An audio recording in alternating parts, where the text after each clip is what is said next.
আজকে আমরা দশম শ্রেণীর দ্বিতীয় পর্যায়ক্রমিক মূল্যায়ন 2024 সালের ইতিহাস বিষয়ে সম্পূর্ণ উত্তর সহ নমুনা প্রশ্নপত্র সেট 2 সম্পর্কে আলোচনা করব। তো চলো এই ভিডিওতে আমরা ক্লাস 10-এর সেকেন্ড ইউনিট টেস্ট 2024 হিস্ট্রি সাবজেক্টের এই কোশ্চেন পেপার এবং তার উত্তরগুলো দেখে নিন।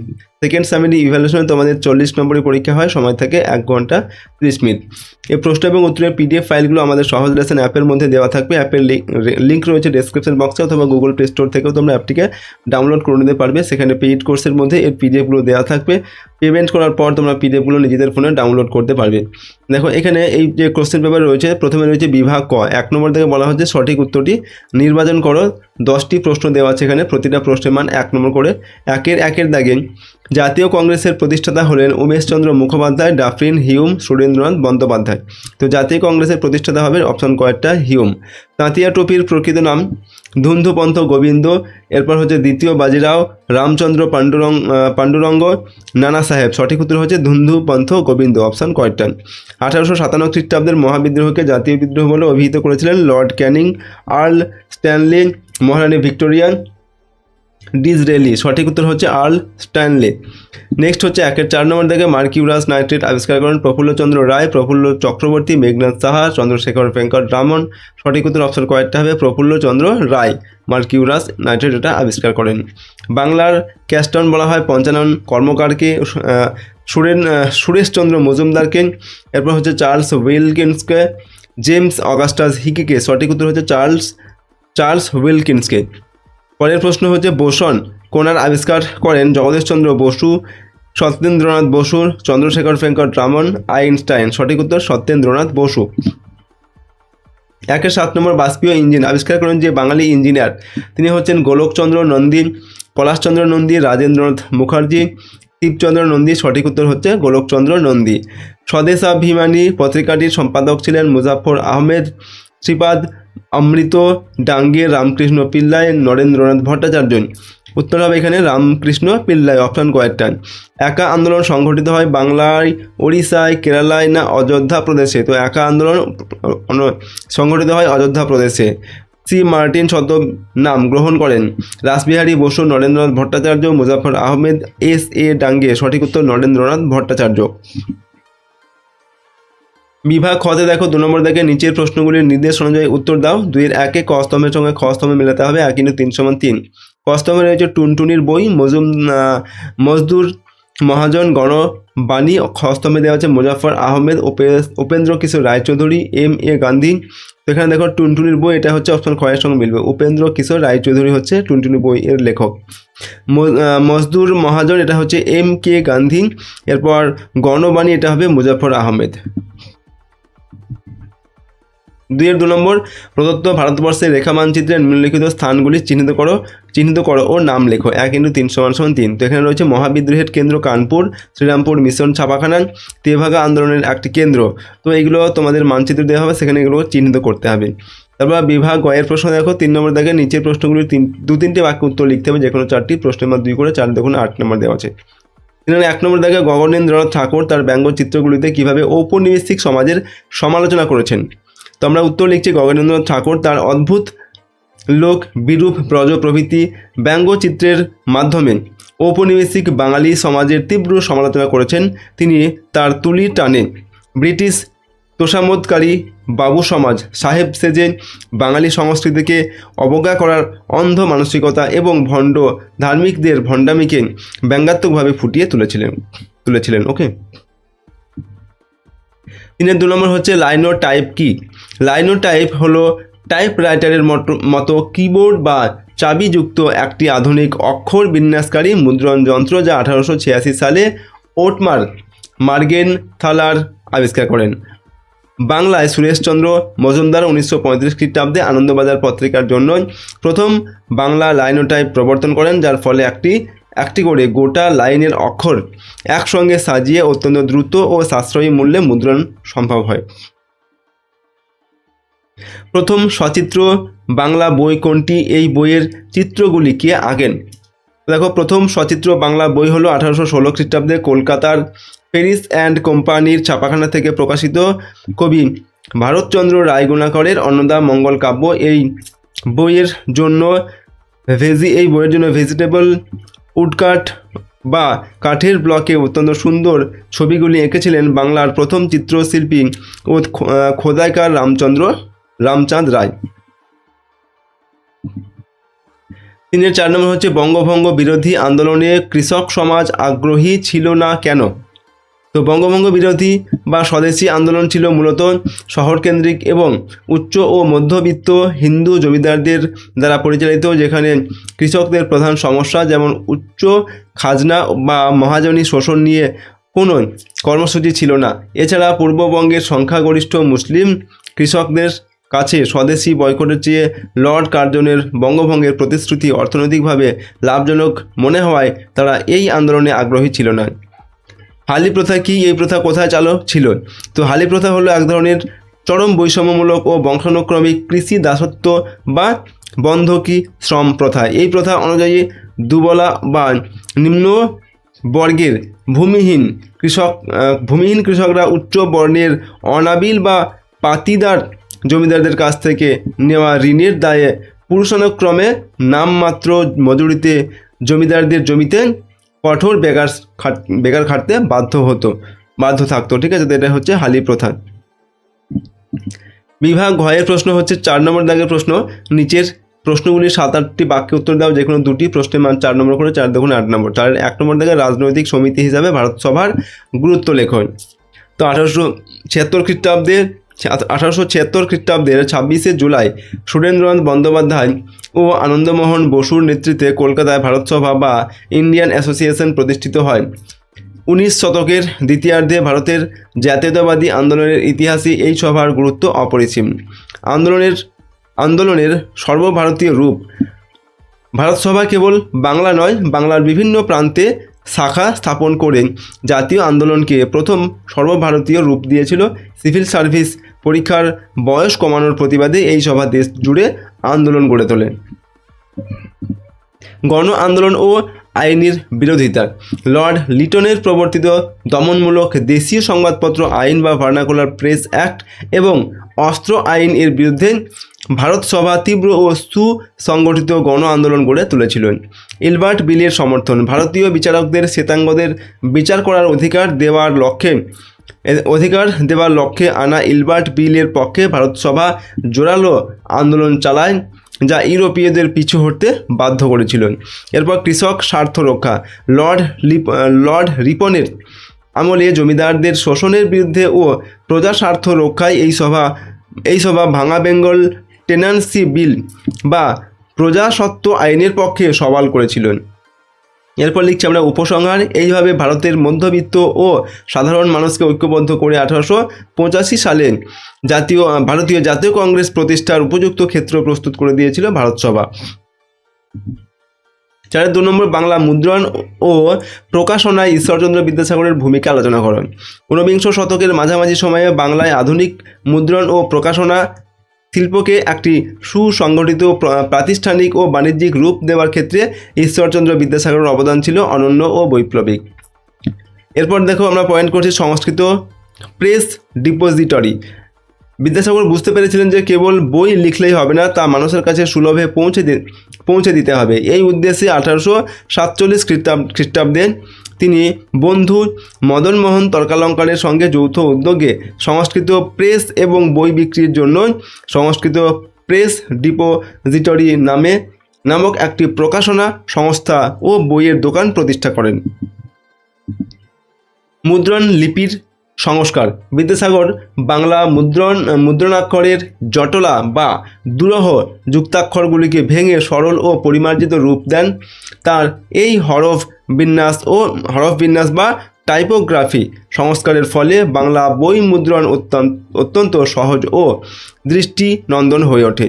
নেক্সট হচ্ছে পাঠ্যপুস্তক প্রকাশনা। বিদ্যাসাগর নিজেই বর্ণপরিচয়, প্রথম ও দ্বিতীয় ভাগ, বোধোদয়, কথামালা, আখ্যানমঞ্জরির মতো অসংখ্য আধুনিক ও যুগোপযোগী পাঠ্যপুস্তক রচনা ও প্রকাশ করেন। এই বইগুলির লক্ষ লক্ষ কপি মুদ্রিত হয়ে গণশিক্ষার প্রসার ঘটায়। এরপর আমরা লিখছি উপসংহার। বিদ্যাসাগরই প্রথম বাংলায় লেখক, মুদ্রাকর ও প্রকাশকের কাজের মধ্যে সমন্বয় ঘটিয়ে পুস্তক প্রকাশনাকে একটি লাভজনক পেশা ও স্বাধীন শিল্প হিসাবে প্রতিষ্ঠিত করেছিলেন। তাহলে 3 নম্বর হচ্ছে ওয়ার্কস অ্যান্ড পেজেন্টস পার্টি সম্পর্কে সংক্ষেপে লেখো। তো ওয়ার্কস অ্যান্ড পেজেন্টস পার্টি ছিল বিংশ শতকের 20-এর দশকে ভারতের জাতীয়তাবাদী আন্দোলনে বামপন্থী মতাদর্শের প্রসারে একটি অত্যন্ত প্রভাবশালী রাজনৈতিক সংগঠন। প্রতিষ্ঠা ও নাম বদল 1925 খ্রিস্টাব্দে 1 নভেম্বর বাংলার প্রথম লেবার স্বরাজ পার্টি গঠিত হয়। পরবর্তীকালে 1927 থেকে 28 খ্রিস্টাব্দের মধ্যে এর নাম পরিবর্তন করে ওয়ার্কস অ্যান্ড পেজেন্টস পার্টি রাখা হয় এবং এর শাখা বোম্বাই, উত্তরপ্রদেশ ও পাঞ্জাবেও বিস্তৃত হয়। এরপর মূল আদর্শ ও লক্ষ্য। এই দলের মূল উদ্দেশ্য ছিল ভারতের জাতীয় কংগ্রেসের মধ্যে থেকে বামপন্থী ভাবধারার প্রচার করা, ভারতের পূর্ণ স্বাধীনতা অর্জন ও জমিদারি প্রথা ও পুঁজিপতিদের শোষণের অবসান ঘটিয়ে কৃষক শ্রমিকদের অধিকার প্রতিষ্ঠা করা। আন্দোলনের ভূমিকা। ধরণী গোস্বামী, মোজাফফর আহমেদ, ফিলিপ প্রাট প্রমুখ নেতার পরিচালনায় এই দল সাইমন কমিশনের বিরুদ্ধে দেশব্যাপী গণবিক্ষোভ প্রদর্শন করে। এছাড়া বোম্বাইয়ের টেক্সটাইল ধর্মঘট এবং বাংলার চটকল শ্রমিকদের আন্দোলনে এই দল নেতৃত্ব দেয়। মুখপত্র ও দমন। এই দলের আদর্শ প্রচারের জন্য লাঙল ও গণবাণী পত্রিকা গুরুত্বপূর্ণ ভূমিকা নিয়েছিল। 1929 খ্রিস্টাব্দে মিরাট ষড়যন্ত্র মামলায় এই দলের শীর্ষ নেতাদের গ্রেপ্তার করা হলে আন্দোলনটি দুর্বল হয়ে পড়ে। এরপর লিখছি আমরা উপসংহার। আদর্শগত দৃঢ়তার কারণে এই দল ভারতের জাতীয় মুক্তি সংগ্রামে শ্রমিক ও কৃষক সমাজকে সরাসরি রাজনৈতিকভাবে সচেতন করে তুলতে সক্ষম হয়েছিল। বিভাগ উঙ্গতে 5 নম্বর থেকে নিচের প্রশ্নগুলির 12-15টি বাক্যে উত্তর দেওয়া যে কোনো একটি, প্রশ্নের মান 8 নম্বর। 5-1 গোড়া উপন্যাসে কিভাবে জাতীয়তাবোধ ফুটে উঠেছে সেই বিষয়ে সংক্ষিপ্ত আলোচনা করো। দেখো, বিশ্বকবি রবীন্দ্রনাথ ঠাকুরের মহাকাব্যিক উপন্যাস গোড়া হলো ভারতের জাতীয়তাবাদী ভাবধারার এক অনন্য সামাজিক ও রাজনৈতিক দলিল। বঙ্গভঙ্গ বিরোধী আন্দোলনের আবহে রচিত এই উপন্যাসে রবীন্দ্রনাথ সংকীর্ণ স্বদেশিকতার ঊর্ধ্বে উঠে এক উদার ও সর্বজনীন জাতীয়তাবোধের রূপরেখা অঙ্কন করেছেন। উপন্যাসে জাতীয়তাবোধের এই বিকাশকে নিম্নলিখিত পয়েন্টগুলির মাধ্যমে আলোচনা করা যায়, অর্থাৎ এই পয়েন্টগুলির মাধ্যমে আমরা আলোচনা করব। দেখো, ঐতিহ্য ও সনাতন সংস্কৃতির অহংকার। উপন্যাসের প্রধান চরিত্র গোরা প্রথম জীবনে হিন্দু ধর্মের আচার অনুষ্ঠান ও গোঁড়ামিকে তীব্রভাবে আঁকড়ে ধরেছিল। সে বিশ্বাস করত পরাধীন জাতির আত্মমর্যাদা ফিরে পেতে হলে নিজের ধর্ম ও ঐতিহ্যকে রক্ষা করা একান্ত প্রয়োজন। বিদেশি সংস্কৃতির অন্ধ অনুকরণ বর্জন করে ভারতীয় সমাজকে শ্রদ্ধা করা ছিল গোরার প্রাথমিক জাতীয়তাবাদ। সংকীর্ণতার অবসান ও সত্য উপলব্ধি। উপন্যাসের শেষে যখন গোরা জানতে পারে যে সে আসলে এক আইরিশ দম্পতির সন্তান, অর্থাৎ জন্মসূত্রে সে হিন্দু বা ভারতীয় কোনোটি নয়, তখন তার ভেতরের সমস্ত কৃত্রিম গোঁড়ামি ও জাতপাতের প্রাচীর ভেঙে পড়ে। বিশ্বজননী ও প্রকৃত ভারত চেতনা। এই সত্য উপলব্ধির পর গোরা এক পরম মুক্ত জাতীয়তা বোধের সন্ধান পায়। সে অনুভব করে যে ভারত মাতা কোনো নির্দিষ্ট জাতি বা ধর্মের নন, বরং হিন্দু, মুসলমান, খ্রিস্টান, চণ্ডাল সবাইকে নিয়েই ভারতবর্ষ। লক্ষ্মিয়া নামক নিম্ন বর্ণের নারীর হাত থেকে জল গ্রহণ করে সে অসাম্প্রদায়িক ও উদার ভারত মাতার সেবায় নিজেকে উৎসর্গ করে। এরপর আমরা লিখছি উপসংহার। পরিশেষে বলা যায়, রবীন্দ্রনাথ গোরা উপন্যাসে উগ্র বা অন্ধ জাতীয়তাবাদের বিরোধিতা করে এমন এক উদার দেশপ্রেমের কথা বলেছেন যা জাতপাত ও ধর্মের ভেদাভেদ ভুলে মানুষকে এক সুতোয় বাঁধেন এবং যা আধুনিক ভারতের জাতীয় সংহিতির মূল ভিত্তি। 5-2 নম্বর বাংলায় বিজ্ঞান শিক্ষার বিকাশে কলকাতা বিজ্ঞান কলেজ ও বসু বিজ্ঞান মন্দিরের ভূমিকা লেখন। তো বিংশ শতাব্দীর প্রথমার্ধে বাংলায় ঔপনিবেশিক বিজ্ঞান শিক্ষার বিকল্প হিসাবে স্বনির্ভর ও মৌলিক গবেষণার ক্ষেত্রে কলকাতা বিজ্ঞান কলেজ এবং বসু বিজ্ঞান মন্দির ঐতিহাসিক ভূমিকা পালন করেছিল। প্রথম পয়েন্ট করে আমরা লিখছি, দেখো, কলকাতা বিজ্ঞান কলেজের ভূমিকা। 1914 খ্রিস্টাব্দে স্যার আশুতোষ মুখোপাধ্যায়ের এক প্রচেষ্টায় এবং তারকনাথ পালিত ও রাসবিহারী ঘোষের বিপুল আর্থিক দানে university college of science and technology বা কলকাতা বিজ্ঞান কলেজ প্রতিষ্ঠিত হয়। মৌলিক গবেষণার কেন্দ্র। এই প্রতিষ্ঠানটি ব্রিটিশদের মুখাপেক্ষী না থেকে ভারতীয় বিজ্ঞানীদের স্বাধীন মৌলিক গবেষণার সুযোগ করে দেয়। নেক্সট পয়েন্ট দেখো আমরা লিখছি নক্ষত্রদের সমাবেশ। এখানে আচার্য প্রফুল্লচন্দ্র রায়, স্যার CV রামন, যিনি এখানে গবেষণা করেই নোবেল পান, সত্যেন্দ্রনাথ বসু, জ্ঞানচন্দ্র ঘোষ এবং মেঘনাথ সাহার মতো বিশ্বখ্যাত বিজ্ঞানীরা অধ্যাপনা ও গবেষণার কাজ পরিচালনা করেন। এই প্রতিষ্ঠানটি ভারতকে আধুনিক রসায়ন, পদার্থবিদ্যা ও ফলিত গণিতের ক্ষেত্রে বিশ্ব মঞ্চে আসীন করেন। নাম্বার 2 হচ্ছে বসু বিজ্ঞান মন্দিরের ভূমিকা। বিজ্ঞানী আচার্য জগদীশচন্দ্র বসু 1907 খ্রিস্টাব্দে 30 নভেম্বর কলকাতা বসু বিজ্ঞান মন্দির এটা তিনি প্রতিষ্ঠা করেন, ঠিক আছে, বোস ইনস্টিটিউট যেটা প্রতিষ্ঠা করেন। তারপরে দেখো উদ্ভিদ ও পদার্থবিদ্যার মেলবন্ধন। জগদীশচন্দ্র বসুর মূল লক্ষ্য ছিল উদ্ভিদ ও জড়ের মধ্যে প্রাণের সাযুজ্য অনুসন্ধান করা। তার আবিষ্কৃত ক্রেস্কোগ্রাফ যন্ত্রের মাধ্যমে উদ্ভিদের সাড়া দেওয়ার ক্ষমতার উপর এখানে যুগান্তকারী গবেষণা হয়। নেক্সট হচ্ছে আন্তঃবিভাগীয় গবেষণা। এটি ছিল এশিয়ার প্রথম আধুনিক আন্তঃবিভাগীয় গবেষণা কেন্দ্র, যেখানে পদার্থবিদ্যার, রসায়ন ও জীববিদ্যার সমন্বিত পঠন পাঠন চলত এবং দেশীয় মেধার বিকাশ ঘটত। উপসংহারে আমরা লিখছি এই দুটি বিজ্ঞান প্রতিষ্ঠান কেবল বিজ্ঞান চেতনার প্রসার ঘটায়নি, বরং বিজ্ঞান গবেষণায় ভারতীয়দের শ্রেষ্ঠত্ব প্রমাণ করে জাতীয় আত্মমর্যাদা বৃদ্ধি করেছিল। তারপরে দেখো 5-এর 3 নম্বর দাগে ভারত ছাড়ো আন্দোলন পর্বে ভারতীয় শ্রমিক শ্রেণীর ভূমিকা আলোচনা করো। 1942 খ্রিস্টাব্দের আগস্ট মাসে মহাত্মা গান্ধীর নেতৃত্বে সূচিত ভারত ছাড়ো আন্দোলন বা আগস্ট বিপ্লব এ ভারতের শ্রমিক সমাজ এক অত্যন্ত বলিষ্ঠ ও গৌরবোজ্জ্বল ভূমিকা পালন করেছিল। শীর্ষস্থানীয় কংগ্রেস নেতৃবৃন্দ গ্রেপ্তার হওয়ার পর শ্রমিকরাই আন্দোলনের গতি সচল রেখেছিলেন। শ্রমিক শ্রেণীর এই আন্দোলনকে নিচে দেওয়া প্রধান কয়েকটি ক্ষেত্রে ভাগ করা যায়। প্রথম দেখো বিশ্বব্যাপী ব্যাপক ধর্মঘট। গান্ধীজির করেঙ্গে ইয়া মরেঙ্গে আহ্বানে সাড়া দিয়ে বোম্বাই, আহমেদাবাদ, কলকাতা, কানপুর, মাদ্রাজ সহ ভারতের প্রধান শিল্পাঞ্চলগুলিতে শ্রমিকরা একযোগে স্বতঃস্ফূর্ত ধর্মঘট শুরু করে। আহমেদাবাদের বস্ত্রশিল্পের প্রায় 1 লক্ষাধিক শ্রমিক একটানা 3 মাসেরও বেশি সময় ধর্মঘট চালিয়ে এই শহরকে আন্দোলনের অন্যতম প্রধান কেন্দ্রে পরিণত করেন। এরপর হচ্ছে উৎপাদন ও শিল্প স্তব্ধকরণ। টাটাদের জামশেদপুরের ইস্পাত কারখানার শ্রমিকরা প্রায় 13 দিন সম্পূর্ণ কাজ বন্ধ রাখে। ভারতের প্রধান চটকল, সুতাকল এবং কয়লা খনিগুলির উৎপাদন থমকে যাওয়ায় ব্রিটিশ যুদ্ধকালীন পরিকাঠামো চরম সংকটে পড়ে। যোগাযোগ ও রেল ব্যবস্থা বিপর্যয়। শ্রমিকরা রেল শ্রমিক ইউনিয়নগুলির নির্দেশে রেল লাইন উপড়ে ফেলা, টেলিগ্রাফের তার কাটা এবং রেল স্টেশন পুড়িয়ে দিয়ে ব্রিটিশদের প্রশাসনিক যোগাযোগ ব্যবস্থা সম্পূর্ণ বিচ্ছিন্ন করে দেয়।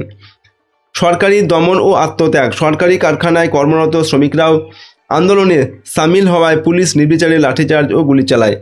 বহু শ্রমিক প্রাণ হারান এবং হাজার হাজার শ্রমিককে গ্রেপ্তার করে কারারুদ্ধ করা হয়। নেক্সট লিখছি আমরা উপসংহার। যদিও ভারতের কমিউনিস্ট পার্টি যুদ্ধকালীন পরিস্থিতিতে এই আন্দোলন থেকে সরকারিভাবে দূরে ছিল, তা সত্ত্বেও সাধারণ শ্রমিকরা দলের নির্দেশ উপেক্ষা করে দেশপ্রেমের টানে স্বতঃস্ফূর্তভাবে আগস্ট আন্দোলনে ঝাঁপিয়ে পড়েছিল এবং একে এক সর্বাত্মক রূপ দিয়েছিল। তো এইভাবে আমরা প্রশ্নের উত্তরটিকে লিখলাম। তো এই ভিডিওতে আমরা তোমাদের ক্লাস 10-এর সেকেন্ড ইউনিট টেস্ট 2026 সালের ইতিহাস বিষয়ের এই কোশ্চেন পেপারটি সম্পূর্ণ উত্তর আমরা আলোচনা করলাম। প্রশ্নোত্তরগুলো তোমরা ভালোভাবে কিন্তু প্র্যাকটিস করো এবং মুখস্থ করো, খুব ইম্পর্টেন্ট তোমাদের সেকেন্ড সেমিস্টার ইভ্যালুয়েশনের পরীক্ষার জন্য। এবং তোমাদের সিলেবাসের মধ্যে যে অধ্যায়গুলো রয়েছে সেই প্রতিটা অধ্যায় কিন্তু তোমরা পাঠ্য বই থেকে খুব ভালোভাবে রিডিং পড়বে, ঠিক আছে। এবং এই প্রশ্নোত্তরের PDF ফাইলগুলো আমাদের সহজ লেসন অ্যাপের মধ্যে দেওয়া আছে। অ্যাপের লিঙ্ক রয়েছে ডেসক্রিপশন বক্সে বা তোমরা গুগল প্লে স্টোর থেকেও এই অ্যাপটিকে পেয়ে যাবে। ওকে, সেখানে পেইড কোর্সের মধ্যে এর PDF ফাইলগুলো দেওয়া থাকবে। পেমেন্ট করার পর তোমরা PDFগুলোকে নিজেদের ফোনে ডাউনলোড করে নিতে পারবে।